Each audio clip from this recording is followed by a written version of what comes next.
thank you, everybody who is still here. Well, it's a good audience, huh? And I think the atmosphere is a very good one, especially thanks to the previous chairs and the previous speakers. I think the first session and the second one and the third one have been fantastic, and it will be a challenge to keep up to that level of atmosphere, but I'm sure that our speakers will do our best to keep it.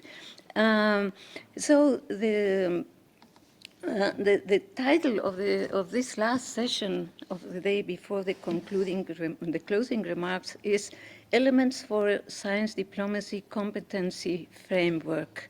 But it is supposed, according to the agenda, it's supposed to be a wrap-up discussion, which I think is quite difficult because the discussions have been so rich. It's I think it's impossible to just concentrate them, encapsulate them in the few minutes we have left. So I would leave it up to the speakers to say, well, how they would contribute, how they can contribute to this wrap-up. It's about sharing experiences and ideas for the development of the science diplomacy competency framework. And the questions that were suggested to us for this session are, what are the commonly agreed learning outcomes, if you think they are commonly agreed? How to provide more coherence and strategic orientation in science diplomacy training, and how can different institutional and national contexts be effectively taken into account. And this third question, I think, is what has been informed by the previous discussions, because what we have seen is that the diversity of contexts plays an enormous role, not only in science, but also in diplomacy. And well, we know that actually, although science is supposed to be international, but the fact is that science is not neutral. It's not neutral because the contexts are not neutral, because the interests are not neutral, because there are different scientific cultures, different knowledge cultures, and they have been brought to the fore here. But also for this reason, at least, science diplomacy is not either. Nevertheless, UNESCO's science diplomacy has the potential to embrace UNESCO's founding and emerging values, science for peace, open science, human rights. So I think these are elements that we have to take into account. And this brings me very quickly to some of the elements that were mentioned in the wrap-up of the first day by ADG Lydia Brito, when she mentioned those questions, the questions that raised, that received more positive answers in the survey that was conducted in the first day, which were capacity building for integrating science into foreign policy and multilateral efforts aimed at global challenges, what was considered as the most important area to focus science diplomacy efforts. Then, in the second place, enhancing access to shared scientific infrastructure and resources for international research collaboration. And then two very important ones, promoting peace and collaboration between countries through different scientific engagements, and fostering equitable access to and benefit from advancements in science and technology. So with this, I would, without further ado, give the floor to our first speaker of this last session. We have agreed that I will not read out the bios, but please, you, the speakers, feel free to introduce yourselves as you wish. I will only say where you work, or and you can say whatever you want about what you do or your whole history. That depends on you. So I will start with Thierry Damerval. He's from France, from the Ministry of Foreign Affairs and Research. And well, France has a rich historical background in science as a tool for cultural diplomacy, not just diplomacy, political diplomacy, and multilateralism. Since I remember in my own country, in Mexico, French science diplomacy played a role in the times of positivism at the turn of the 19th to the 20th century, and it had a big influence. And other aspects of France's history in science diplomacy, I think, have had a very important influence throughout the world, not just in our countries. So, but well, now speaking about the present and the future, Mr. Damerval, could you give us some hint as to how to move forward and what you consider what the most important elements for this competency framework? Thank you. Thank you. Thank you very much. First, I have to say that I wear a mask. There is no risk of infection at all. It's just because I have a medical treatment and medical device, and it's not very aesthetic. So thank you and sorry. So I'm Thierry Damerval, and in fact, I've been appointed last September as a special envoy for science, technology, and innovation, reporting both to the Ministry of Higher Education and Research and to the Ministry of Foreign Affairs. That's a new position, and I have to bring to develop link between the two ministries, and of course to be involved at the international level in the discussion, mainly dealing with science diplomacy. So just to tell that it's something, and for me there is a very positive, it's not maybe as a learning outcomes, or at least something which is striking for me, it's the fact that there is a very positive evolution in at a strategic level, at a ministerial level, of the role of science in a difficult world, and the evolution of science. And to take into account not only even multilateral or bilateral discussion, not only what we want to do together, but how we want to do that. Taking into account question of how we do research, research integrity, security of research too, how results of research are disseminated with open science, how research is evaluated, and globally the relation also between science and society. So that for the first point. I have to say that I'm not a diplomat. I'm a biologist by training, and so I'm learning a lot about science diplomacy. The second point I wanted to mention, and you tell me when I have to stop.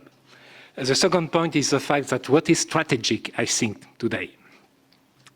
There is many things, but I want to insist on one thing.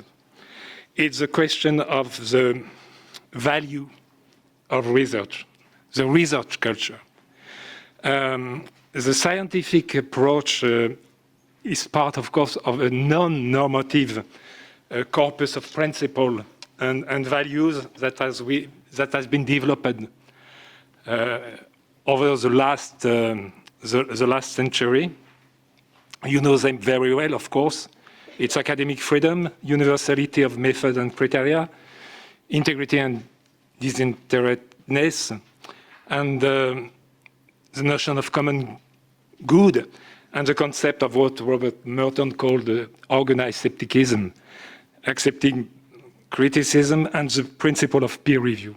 I think it has been said during the previous roundtable, all this culture has been largely disseminated, nurtured by the international mobility of students, of postdocs, of scientists. But these flows have evolved over the last 20 years, and it will continue in the future. So I think one point that we have to take into account is how, and I think science diplomacy has a role to play, how to maintain this research culture, which is largely shared, but we have to be very careful about the fact that it will maintain to be shared in the future. How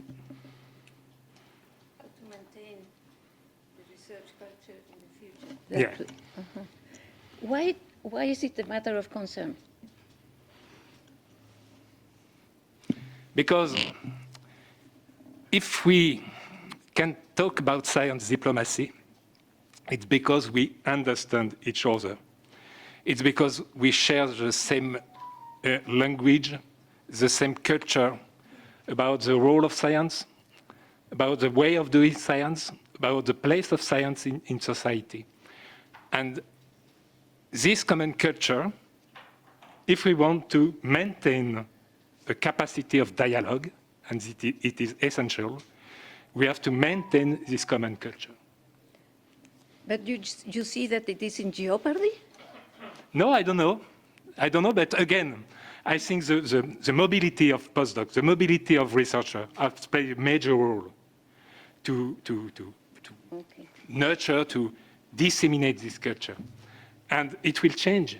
It has already changed. It will change in the next future. So it's a question, and I think we have to look at that. And in the training in science diplomacy, one thing is to share this basic principle and values. Thank you. Thank you very much. Gianmarco, you are supposed to be the second speaker. Does this work somehow? Yes. Okay. Yeah, Jan-Marco Müller. I coordinate science diplomacy in the European Commission, and in one of my previous lives, I've also been a science and technology advisor in the European External Action Service. And on my way to here, I was thinking, what kind of smart things I could say at the end of an exhausting science diplomacy week, and which isn't a repetition of what you've heard before. And I reminded myself actually of my last year in high school. My last year in high school was the year 1989, 1990. And in the first half year, so that is between August and December 1989, in social sciences, we had on the curriculum the topic systemic comparison between the Federal Republic of Germany and the German Democratic Republic. And obviously, my teacher was teaching this curriculum while the Berlin Wall was falling, with all the events leading up to it and following it. And obviously, he had increasing difficulties in somehow bringing in line with the curriculum he was supposed to teach with what was happening in the world outside. And at some point, he then surrendered and simply switched on the TV to watch the news of the day and then discuss it with the pupils. And in a way, this for me is a comparison actually with science diplomacy, right? Because we want to develop curricula and science diplomacy training for a world that is changing at an incredible speed. And where any curriculum basically is outdated already next week. If you just look back on what happened in the last 8 weeks, which kind of feels like what happened in the last 80 years. So very quickly changing geopolitical environment, but of course also extremely quickly changing scientific technological environment. Yeah? And you can come up with whatever curriculum. I mean, just the speed of technological development will require that any training you do on science diplomacy will have to be highly adaptive. Yeah? Of course, there are the basic skills, which are part of it and which will always be there, from science communication and diplomats understanding how science works, and scientists understanding how diplomacy functions, and perhaps languages used by scientists and diplomats and so on. But it will always need to be adaptive to what is happening out in the world outside. And obviously, it will need to be contextualized in whatever country you teach the science diplomacy training. So that's one aspect. It needs to be highly adaptive. The second thought I have is there's a in the meantime, actually, such a wonderful diversity of training offerings in science diplomacy in different parts of the world. And I always feel the fact that everybody is thinking about science diplomacy is an opportunity actually to do science diplomacy. You know, when AAAS and TWAS do their summer school in Trieste, actually it's active science diplomacy you're doing by teaching your curriculum.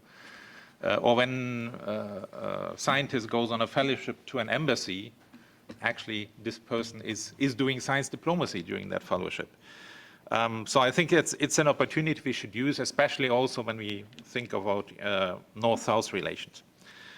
But the last thing, and that's perhaps a little bit getting into the difficulties, and that's kind of my own experiences when I worked as a science advisor in the European External Action Service, it is actually very difficult to animate diplomats to get an interest. Yeah. So I remember, for instance, we had an offer for a fellowship. I think that was Frankfurt University or something like this. They have a fellowship for diplomats. They invite diplomats for a week. They can choose where to go, to which institute. They can choose the discipline, whatever. They take care of all the local arrangements. I just basically need to pay the travel. And it's something I send to every single diplomat in the organization, and I get zero response. Not a single one who wanted to do it, even if it would be for free. Because they were saying, yeah, you know, there are all the kind of things I have on my desk that I need to work on, and you know, all the crises I need to deal with.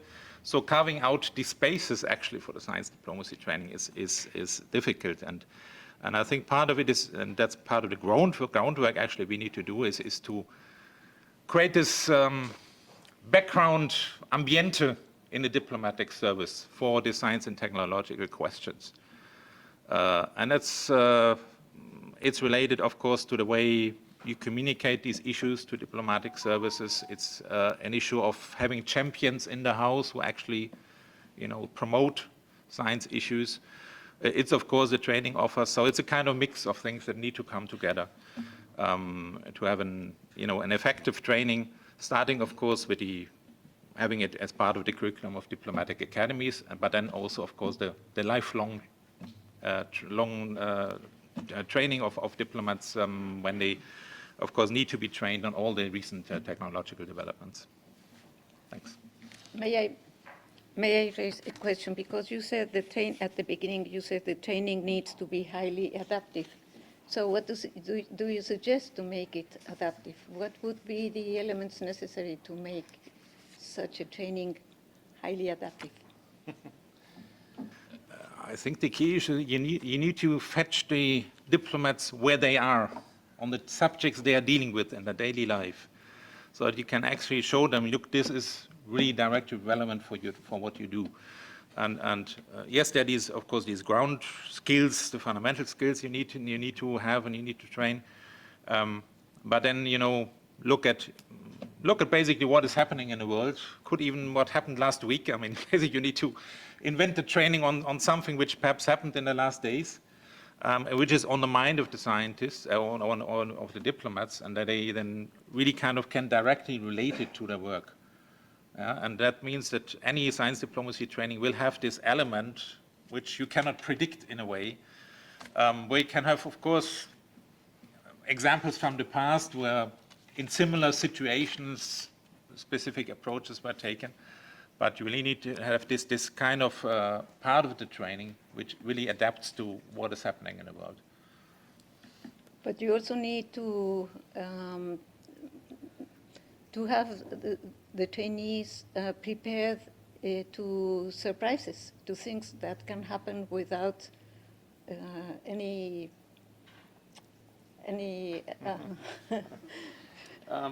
no. If you want them to be adaptive. So, how do you manage to do that? Of course, it's part of the game that you need to prepare people for things you don't know.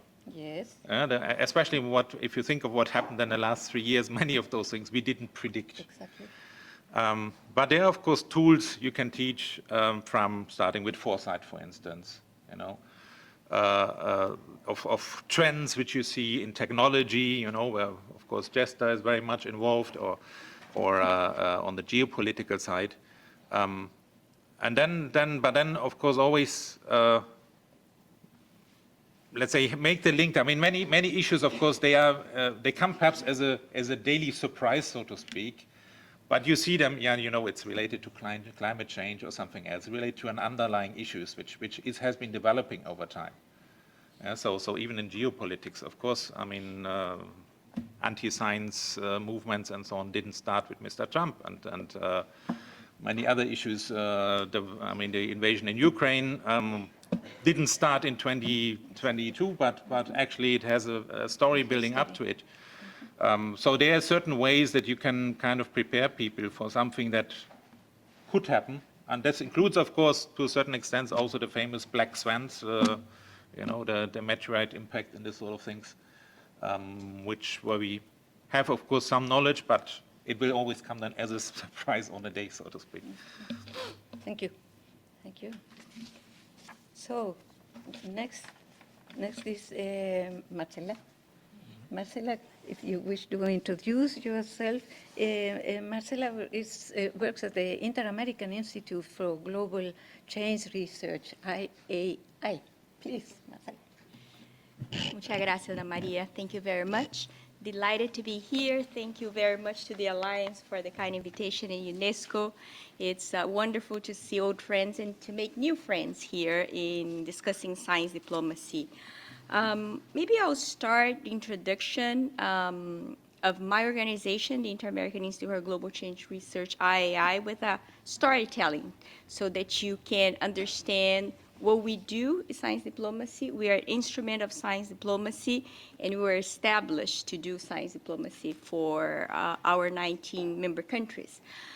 So the IAI was established in 1992, 33 years ago, during the discussions that world leaders were having preparation for the 1992 Rio conference. The same year that the Climate Change, Biodiversity, Desertification Convention were signed by many nations, and within that context, the IAI was born.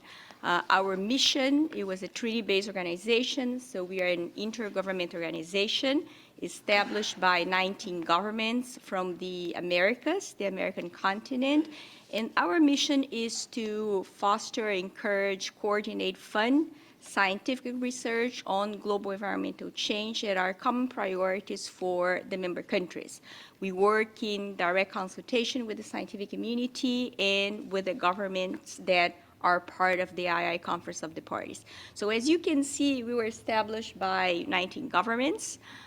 We do serve those 19 countries, but the base of our work is science. How do we promote the best scientific research that we can? How do we coordinate at the regional, continental, linking that to the global level? But also, how can we promote the science policy interface and diplomacy, because we work across borders? So many of the things that we discussed and that we heard this morning and this afternoon was the challenges of the science policy, the geopolitics, the diplomacy, the stakeholders, the different countries, the organizations of ministries, not only foreign affairs, but also science, technology, environment, agriculture, many sectors that are important players when we discuss science and policy, and also diplomacy as we work across borders. I think some of the comments that I also heard that I believe are important, especially when we think about training, science diplomacy, and capacity building. The IAI invested a lot of time and resources. I would say the first 20 years of our work was investing in funding research across the Americas. So we were establishing collaborative research working, scientists that were working in isolation before. Given the work of the IAI, we developed collaborative research networks on many important topics of global change.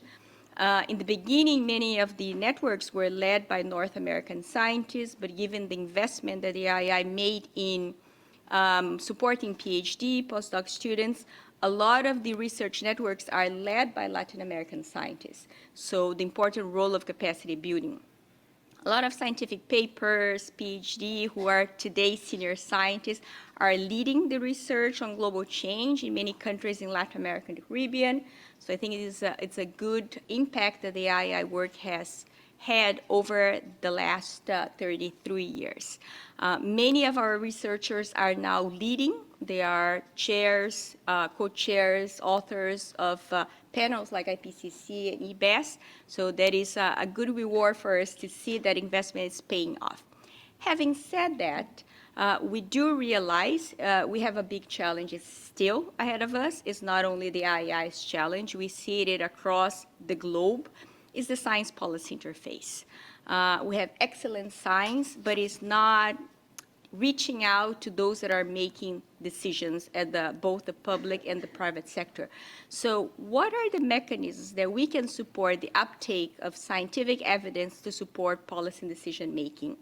We could be discussing for many, many days, hours, weeks about the challenges. Many are common and everybody has a good understanding of what they are. But at the same time, we need to be creative, innovative, and think about programs that really are pragmatic to contribute to the science policy interface. I've been discussing with some friends here. We're discussing the same things that 30 years ago, right? And we don't want to come back in 10 years, 20 years, thinking about the same thing. So how creative can we be to take on the challenge of designing innovative programs? Having that in mind, we established a program to form science advisors for Latin American, Caribbean governments and the private sector. We work very closely with the AAAS, which is a great partner, not only the Science Diplomacy Center, that Kim Montgomery is a great friend, but also AAAS STPF, the Science, Technology, and Policy. We actually looked at many countries, especially in the industrialized world, they do have science advisors. We have, I think Remy was talking about science advisement. But in Latin America, that's not common to have science advisors for top government officials, presidents, ministers, governors, mayors, senators.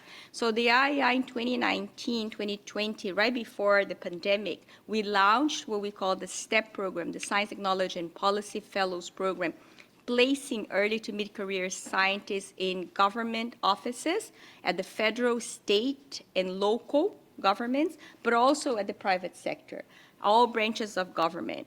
The goal is that those scientists can understand how policy decision makers are actually designed and implemented, what the challenges are, the languages are, the time scales, the local scales, and better navigate between the science and the policy decision-making world. So I think that's a key issue that we have to keep in mind. And we provide training to them on science policy, science diplomacy, leadership, and science communication.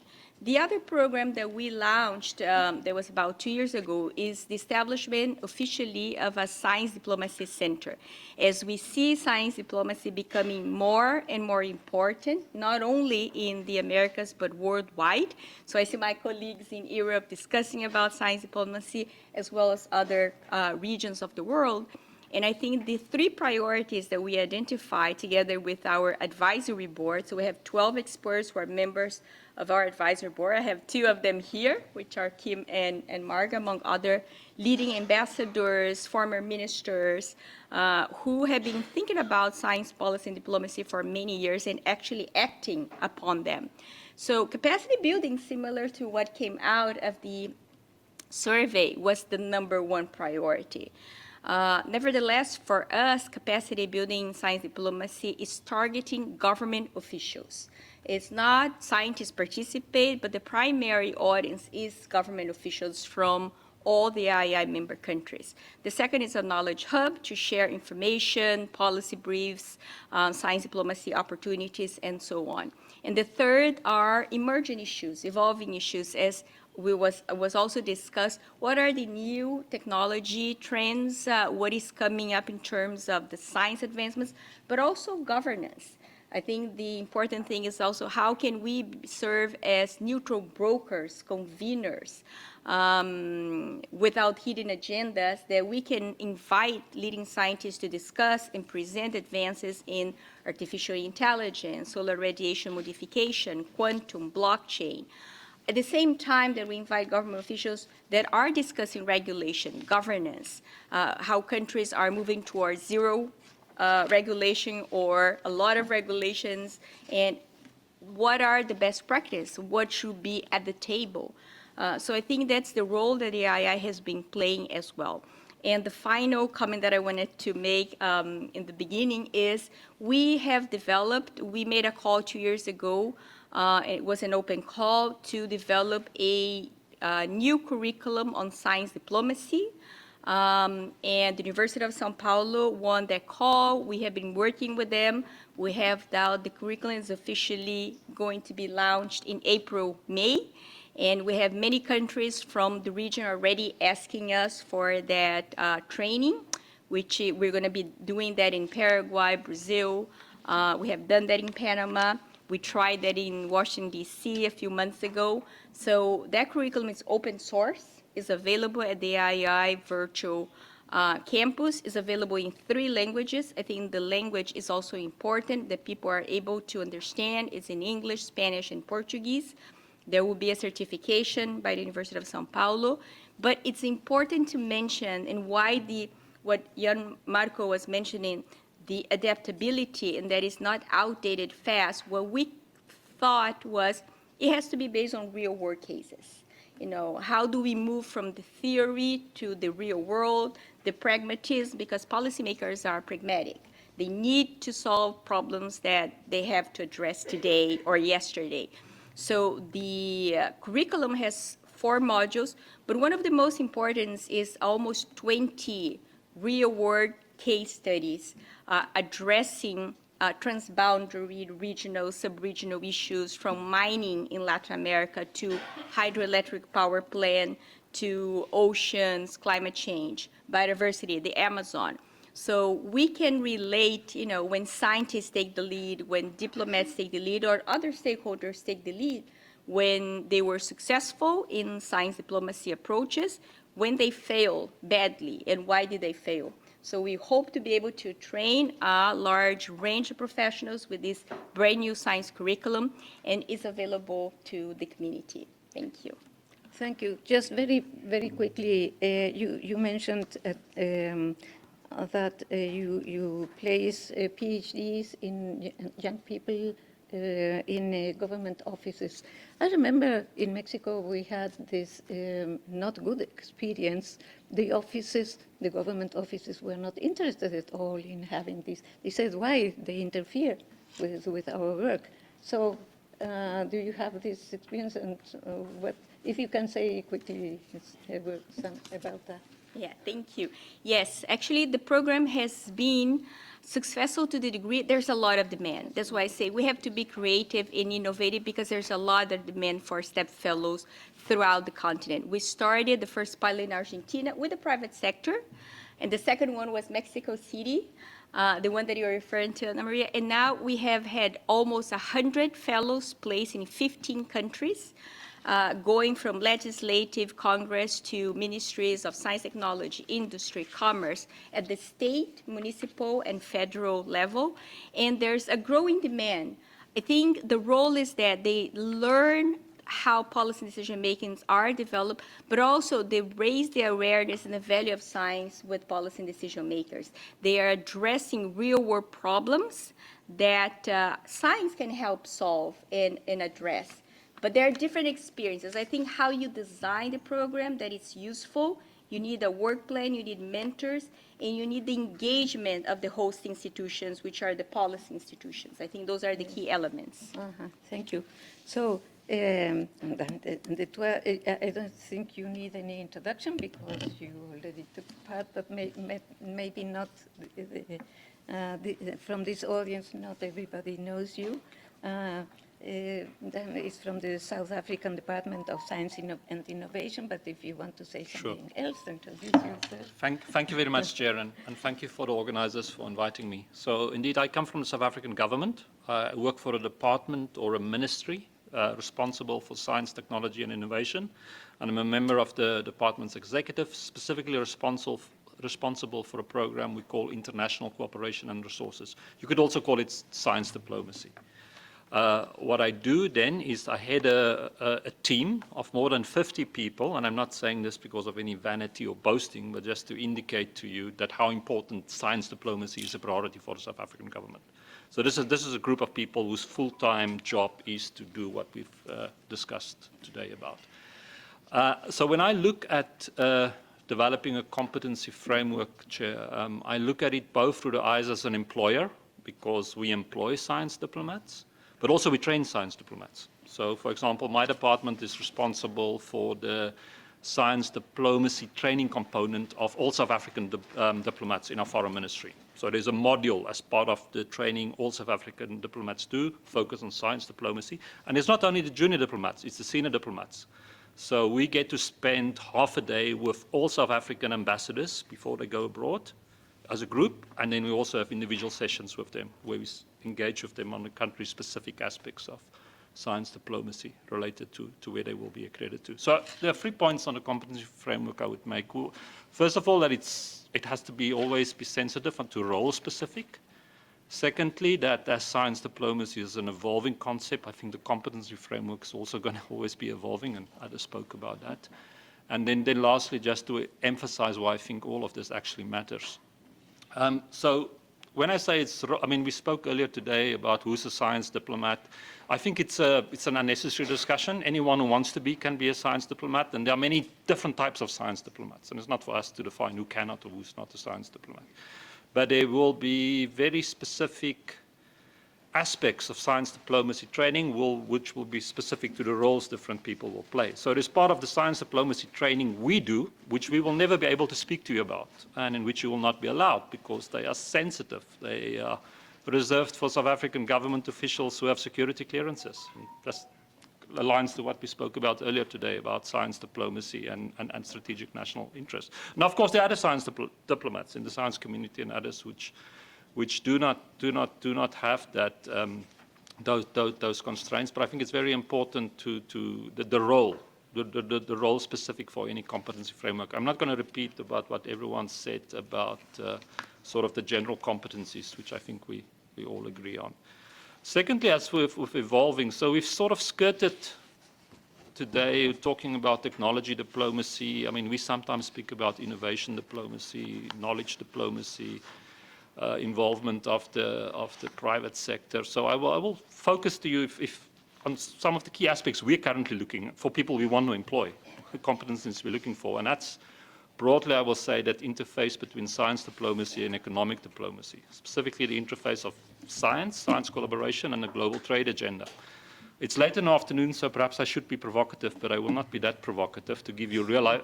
I will not mention country specifics, but for example, we have real life examples of so-called science collaboration programs with Africa, where a country or a region propose a scientific collaboration program in renewable energy, for example. Then if you actually analyze that program, it's all about getting access to the African market. That's the reality. That's the way the world works.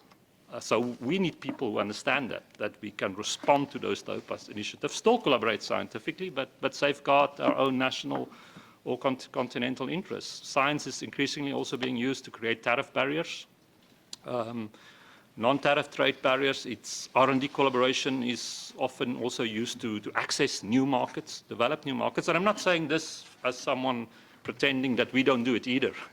But that's just the way the world works. And I think, especially from a government point of view, people who understand that interface between science and international trade, that is becoming very important for us. The same applies to foreign investment. You know, countries no longer really compete for people to host factories and manufacturing. It's actually the R&D which matters.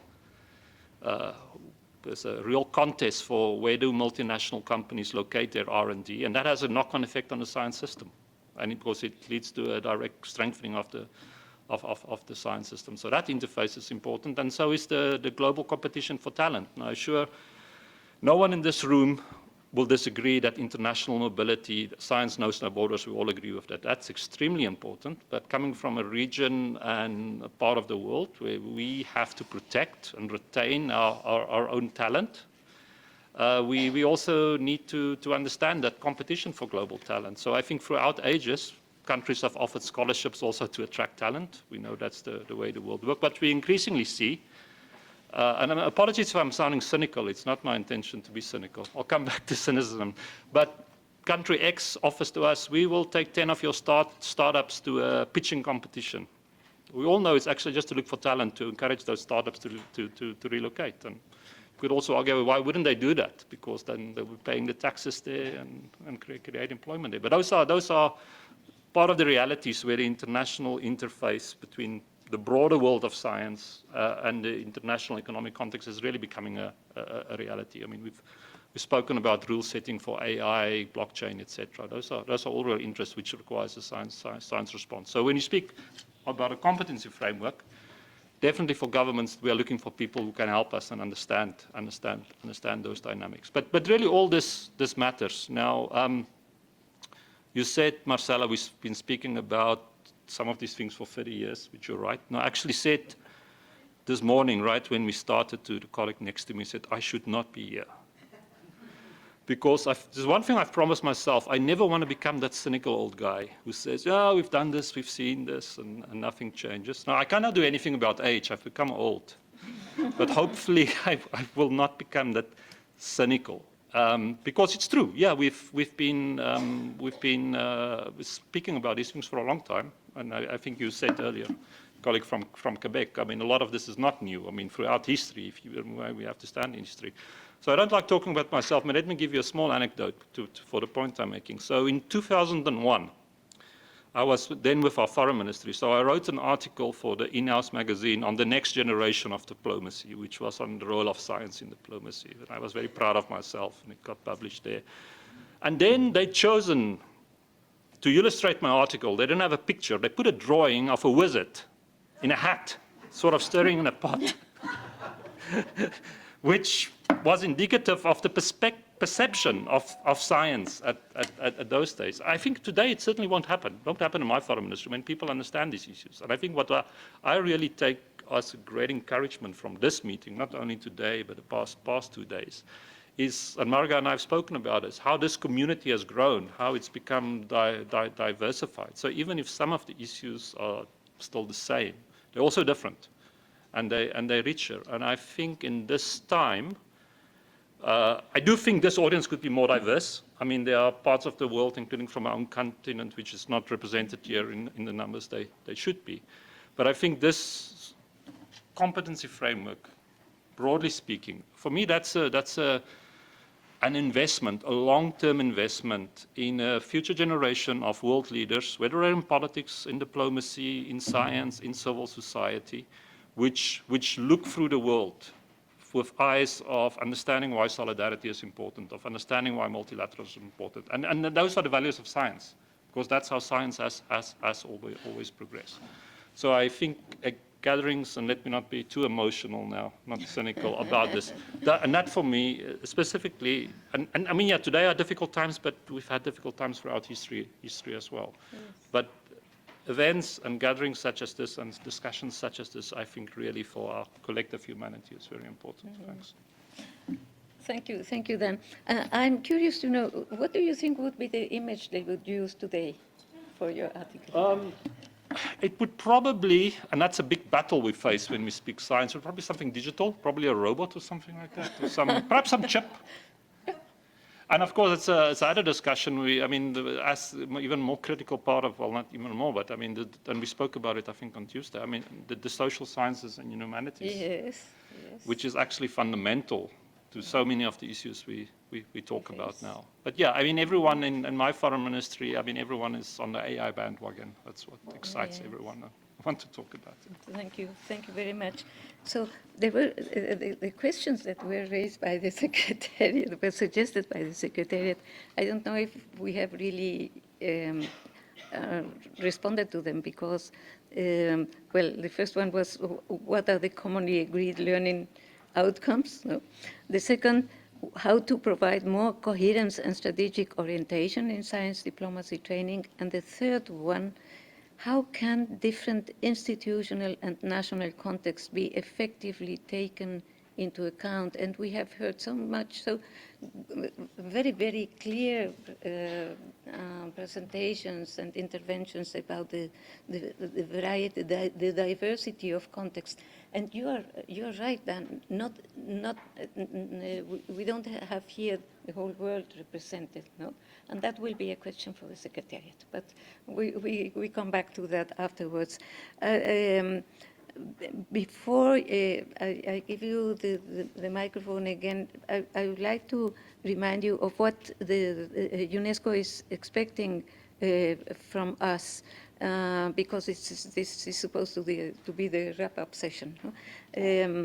Views and suggestions on new approaches to science diplomacy in the current global context and the role of science diplomacy. I mean, very much has been said, but if you can sort of help us wrap up. Promoting openness while ensuring security in scientific research, but I would like to stress the openness. Fostering, because it's about opening science also, not just about openness in data and so. Fostering equitable collaboration and distress with in bold for the development and use of emerging technologies, and last but not least, ensuring peaceful management of shared resources and common goods, which you have stressed.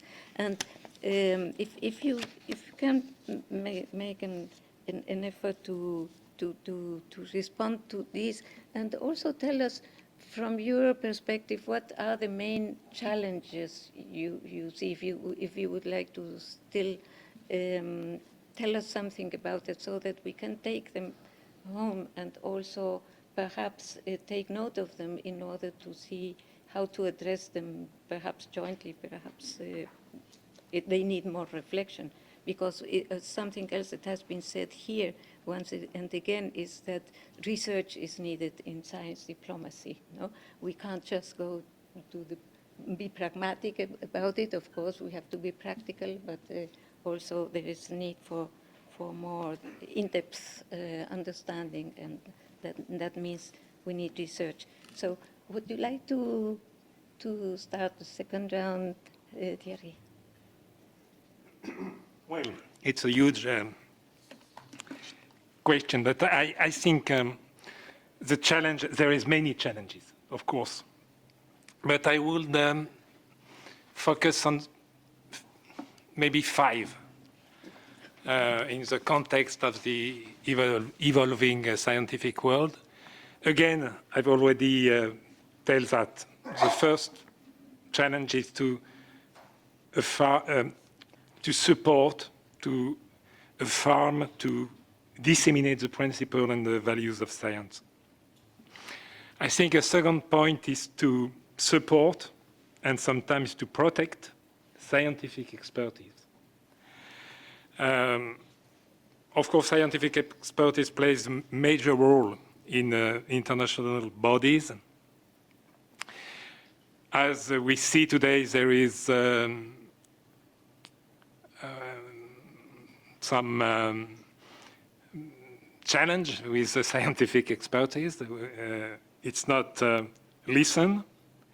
So we have to support in international bodies and preserve the independence of this forum for exchange, for synthesis, for the independence and the autonomy of the scientists who are involved. Dialogues is a key word, and this kind of place is very important. INCSA is very important, and so on. The interaction between Academy of Science. Of course, there is the need for institutional exchange at the level of government, but we also have to preserve place where this exchange can take place between scientists. And it's also essential to recall the importance of humanities and social sciences, which are necessary more than ever to enlighten us on the world and its evolution. So again, first, principle of value of science. 2, scientific expertise. 3, encouraging mobility, hosting students, postdoc, and researchers. And of course, it is essential, and we have to work together to maintain that, to develop that. The fourth point, I think, of course,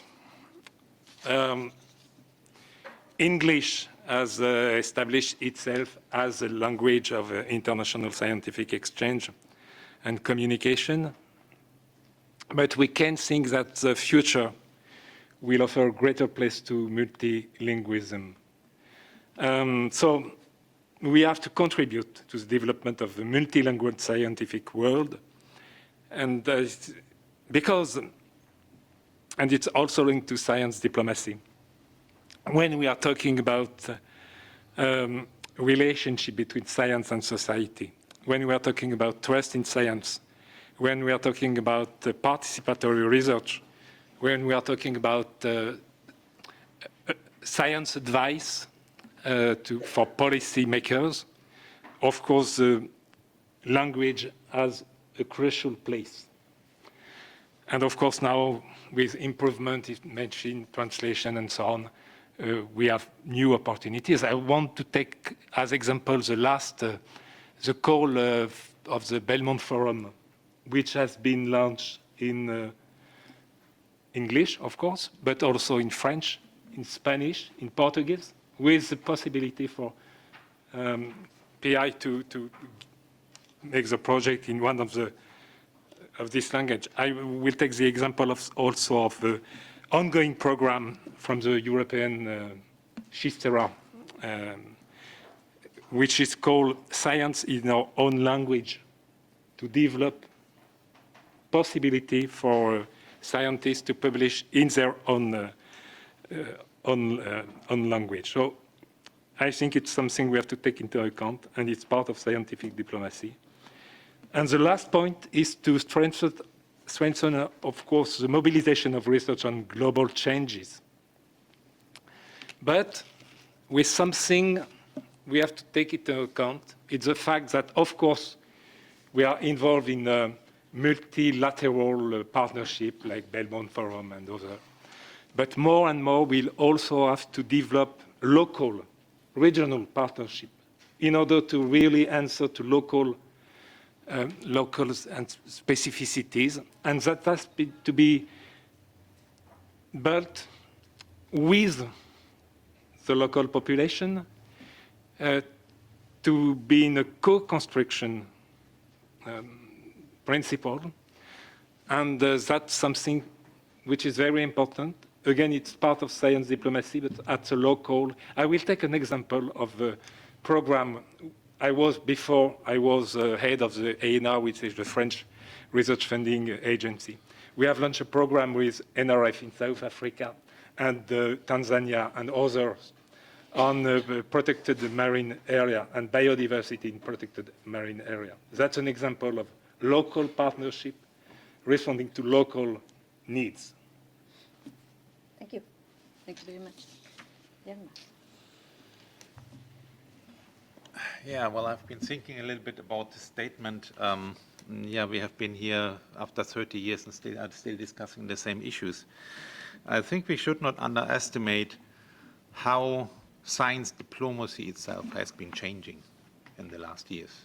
15 years ago, we are still, build a particle accelerator and we all be friends. And I think we have seen a lot of change, not only in the world, but actually also in science diplomacy itself. We're increasingly seeing science diplomacy being used as a hard power. And Dan mentioned the issue of economic diplomacy. I mean, traditionally, science diplomacy has been with the cultural diplomacy departments in the foreign ministries, but increasingly, we see it as part of the economic diplomacy, or even see it split, technology innovation over there and science over there. And actually, sometimes even running these discourses on different tracks, and we have here the science diplomacy people and there the research security people. And I think that's something we need to take into account. There's no point in, thinking of the good old times when things were different and kind of ignore of how the world has been changing in the last years. So I think that's something that needs to be reflected also in a way in the training in the science diplomacy training. to take this into account. And I think for me, the big challenge or the big concern is really how can we preserve the ability of science diplomacy to serve as a soft power when more and more we see it being used as a hard power.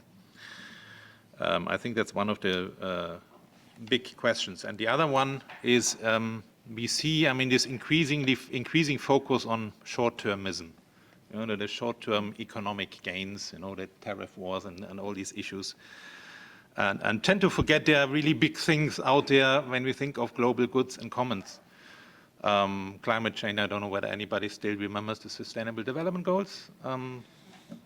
We all subscribe to, and they kind of seems to be now far in the background kind of the political discourse. So I think that's where I think science and science diplomacy can really play a decisive role, because at the end of the day, science is the one that gives a voice to the global goods and commons in the political debate. And I think this long-term dimension is something which we should not forget and must not forget in diplomacy, because at the end of the day, it's also in national interests that to get climate change sorted. And it's perhaps good if we kind of get this message also out across the diplomatic services.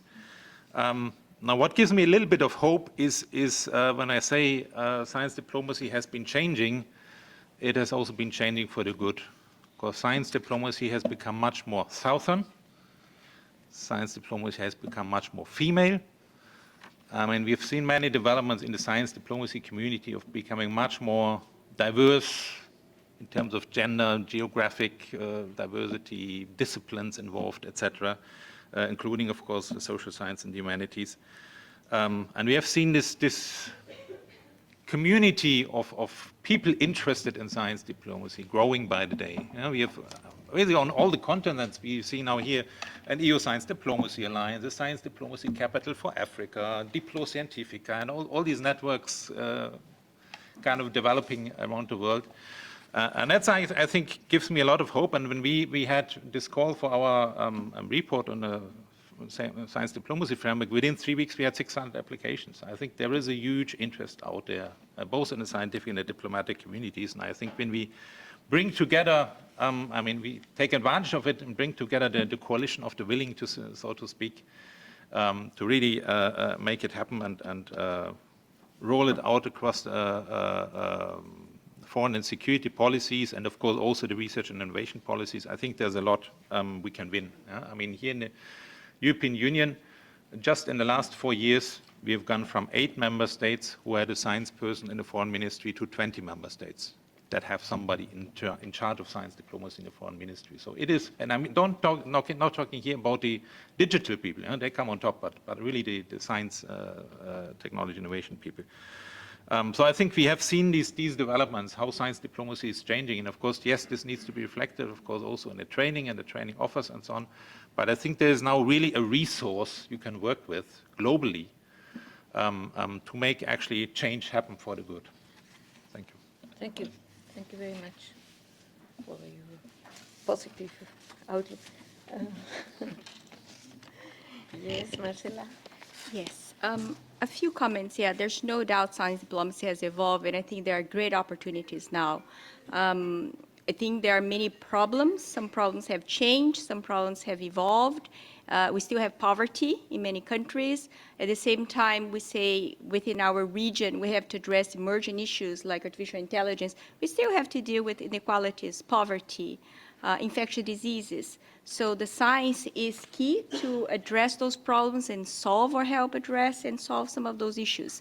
But I wanted to leave that idea there. And then actually, Thierry mentioned something that I'd like to address, the Belmont Forum. I think funding mechanisms and funding agencies are an important part of the discussions when we talk about science diplomacy, because they do fund research, they do fund science, and then science policy depends largely on the resources that are available for scientists and how that science reaches the policy decision makers. So the Belmont Forum, the II hosts the Belmont Forum Secretariat now in Panama City.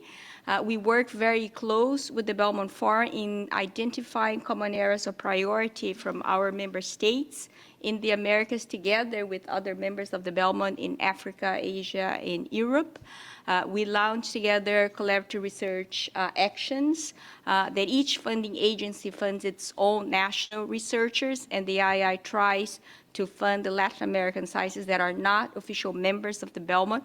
But this is a good mechanism. It's a consortium of funding agencies that pools resources on agreed, identified, global, regional priorities for science and policy under a transdisciplinary approach. So I think the Belmont, it's a good example in terms of how to include the funding agencies in this discussion. But I also wanted to give examples of how, for example, for instance, we are addressing science diplomacy, and one of the questions I think was asking, how do we go from the theory to the real world and be more pragmatic for the use, and that people really feel confident practicing science diplomacy. So I think two examples that I wanted to give is the requests that we are getting from our member states. So with Brazil and Panama, they have asked us, and we have supported the development of science diplomacy training in those two countries on introduction to science diplomacy. Because many professionals, they do science diplomacy, they don't really identify the word in science diplomacy. So from the basic things as the concepts, the tools, the methodologies of science diplomacy, but also what are the skills that are necessary to do science diplomacy more and better? What are strategies? Some countries and institutions have official science diplomacy strategies like Panama and Colombia in our countries, but not many have already an official science diplomacy strategy. So introduction to science diplomacy is important, and I think this is one of the requests that we are getting, and I think in the discussion here, this issue has also been discussed. The other type of request we are getting is how can science diplomacy actually help address problems that governments and countries have today? So we worked also with Panama, we're working with Paraguay now. We're having a science diplomacy training in May in Paraguay, and the topic that they brought to us is management of droughts for the agriculture, cattle ranching, energy, and river flow transportation. This is a real world problem they have. It's the third year of very strong drought. Very frequently there are droughts. So how can the science from not only Paraguay, but the region, the neighboring countries can help address that? What is the science collaboration internationally? What is the funding mechanisms? And how policymakers can benefit from that dialogue and collaboration? So we are asking policymakers, what are the problems that we can help address with the science collaboration at the national, regional, and global level? So I think those are real-world examples that, I think are good to share. Thank you. Thank you. Before I give you the microphone, I would like to mention two challenges which I have identified and see if you can also tell us something from your perspective on this. One of them is that what I've seen in my own country and also working in the multilateral environment years back, maybe it has changed, is that there is a disconnect between the scientists and the rest of society. And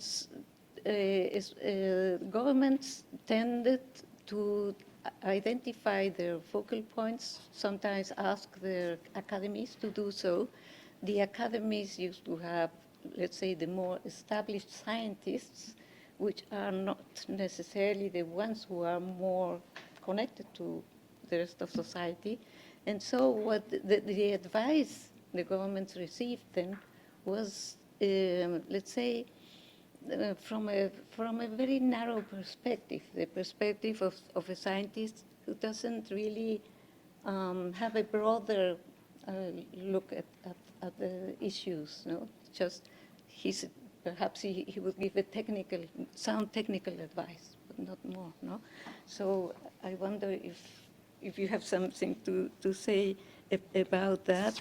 And another one on which I'm sure you can say something is Thierry has mentioned the need to also take into account the trend to multilingualism.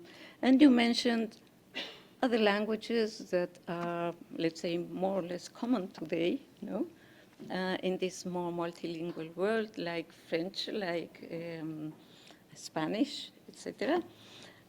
But there are many other languages, thousands of them, many thousands. Well, in my own country, there are 364 language variants, no? And when we speak about science, no? Science for whom and by whom. So how would you illuminate us on this, how to really take into account the need of the whole population and the voices of the whole population, or are we simply thinking of translating into other, let's say, more well-known languages, when really then we could continue to speak just in English, no? And leave millions of people aside. So thanks. I mean, the last point, of course, that's more general science policy and Yes. public understanding and awareness, but it's a fundamental one. We always say that arguably the most important component of the open science, the definition is that science is accessible and open and understood by all, by society at large. And Thierry, and you are entirely correct, Chair, that language is so critical. I come from an own country which has multiple languages, 11 official languages, and we put a lot of effort in our science communication programs to use those indigenous languages programs. Then, of course, you also have, as far as the conduct of the scientific enterprise is concerned, one also has to be pragmatic and practical. And there we do everything in English, like almost the rest of the world. But in terms of the connection with your first question, for example, what we do a lot is to use community radio stations, and then certainly in Africa, radio remains critical for communications. Community radio stations which broadcast in all languages to communicate on science and innovation. So, and of course, that we could sort of a whole topic on its own.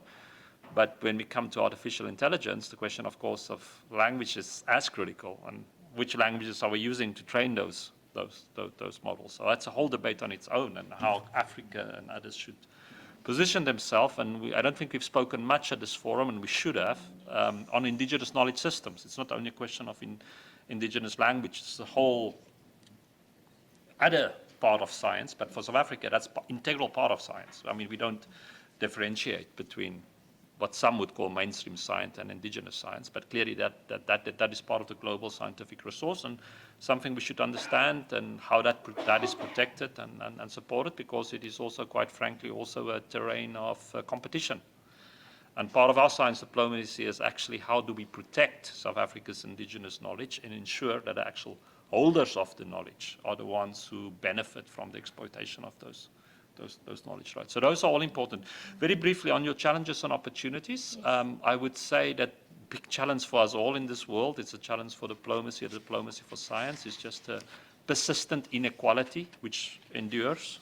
I mean, one of the saddest things about democratic South Africa, and we're very proud of our beautiful country and what we've achieved, is that 30 years after the end of apartheid, inequality endures, and that is also in the global science enterprise. So we spoke earlier with some of you over lunch, perhaps we just need radical disruption to change this world. And sometimes I feel, because in my lifetime, I would see something different than just talking about the need for capacity building in African science. I want to celebrate Africa being a global science leader as it can and should be. So we need disruption.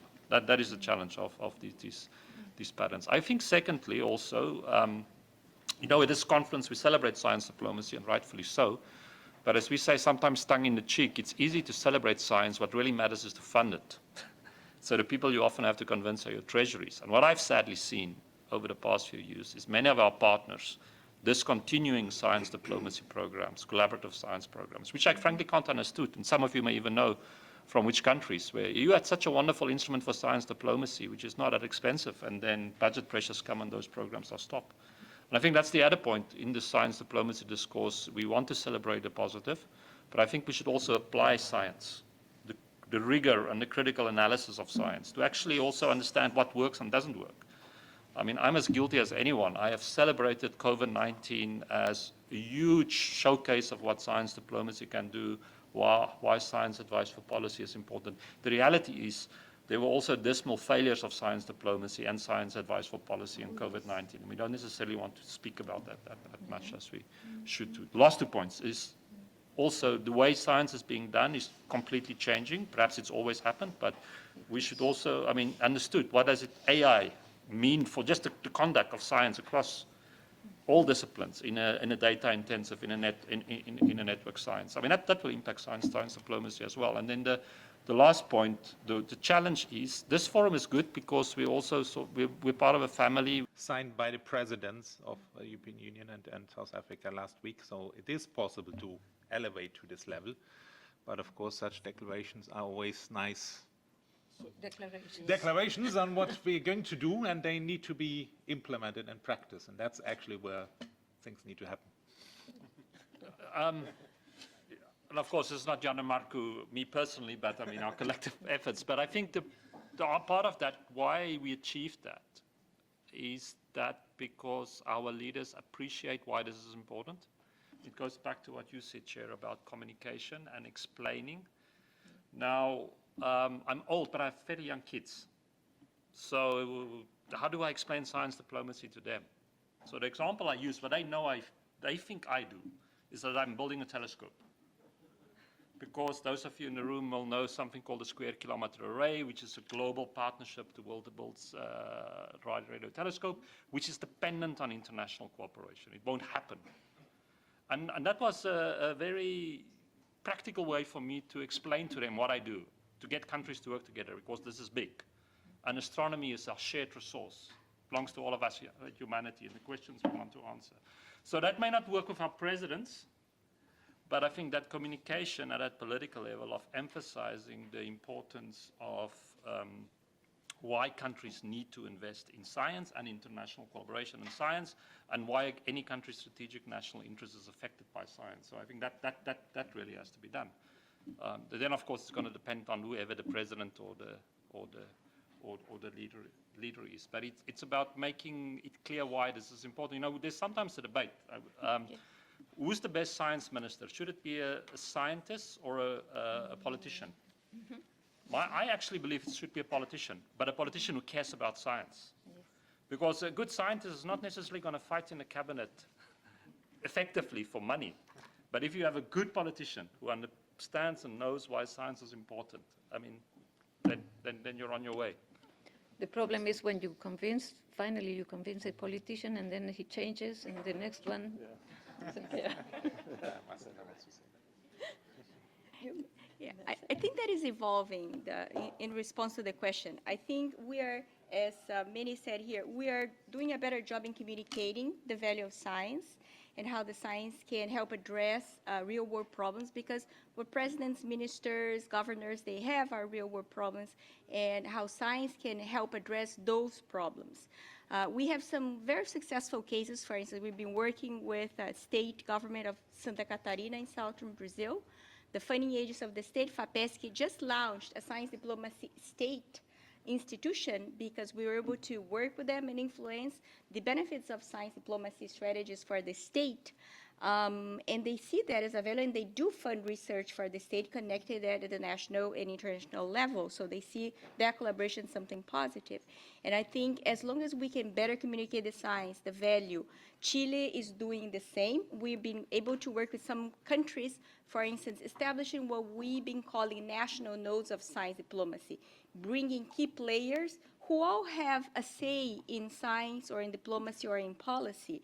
So what they've been doing is meeting with foreign affairs, the Ministry of Science and Technology, Ministry of the Environment, the funding agency, which in Chile is ANID. So how do those stakeholders come together to discuss natural interests and how the science can help through science diplomacy, through international scientific collaboration?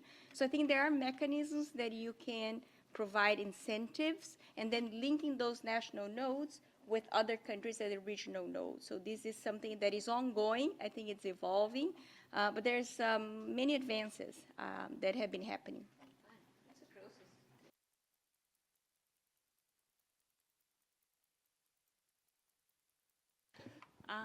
Thank you, Claudia Larcón. Thank you very much. I'll can be you- very Oh, quick. sorry. What I would like to see beyond here is that this is a similar discussion we had for open science. I would like to see this evolving as a standard-setting instrument for multilateralism. Because you have all the elements. I mean, this is how we did the open science, and for people to understand, and there are various dimensions, as you mentioned. But I think it's very important now, to use this as a tool and to use this as a standard-setting instrument. And UNESCO, I can see my UNESCO colleagues, if we can push this, as another instrument, that would be very good. Otherwise, it would just fizzle out. Thank you. Very quickly, I'm Claudia Larcón, thank you. Maybe just it's a question or reflection, but Peter Gluckman started this whole event mentioning that science is also seen, maybe by the public, as a highly privileged profession. And when we're talking about science diplomacy, you want the best scientists. So that's one thing. So how can we really hear all the voices? Because Paul Arthur also said that science diplomacy not only happens in foreign affairs ministers, and it can be also, I'm also part of the Diplo Científica and DCNs and networks of, in my case, Latin American scientists doing science diplomacy however we can. Also, we do it in the IAI, but how can we democratize science diplomacy and include indigenous voices, people with disability, and I think UNESCO is the best way to address this conversation, to make science diplomacy more approachable and to really hear diverse voices. So, thank you.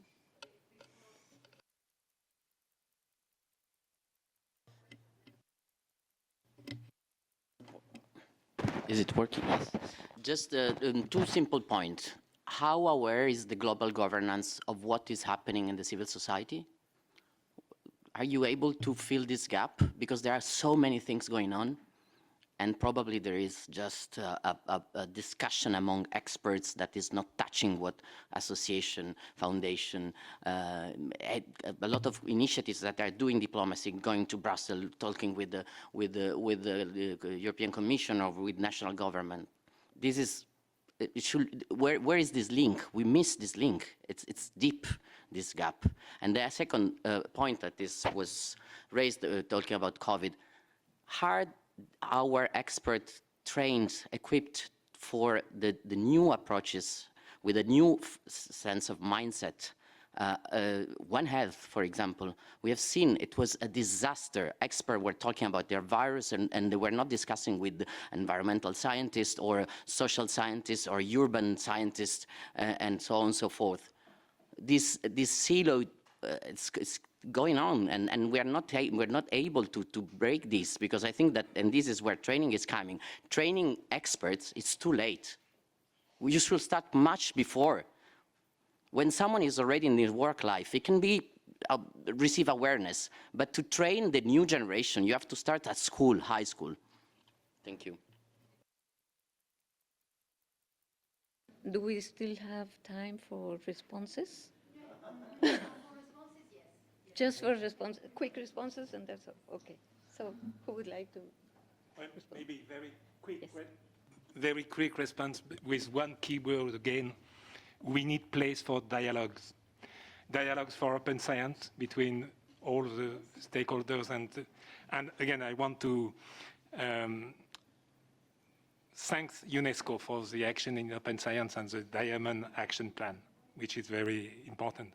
We need place for dialogue between the different parts of civil society, between association, and we need place for dialogue between diplomats and scientists. The problem is that dialogues take time. And usually people don't see really the interest of taking some time to discuss. So that's a challenge. But again, I think the key word is to have places for dialogues between all stakeholders and to convince people that it's not a loss of time. Thank you. Meaningful dialogues where people listen. Anyone wants to say something? Or no? Oh, well, that was a very good end.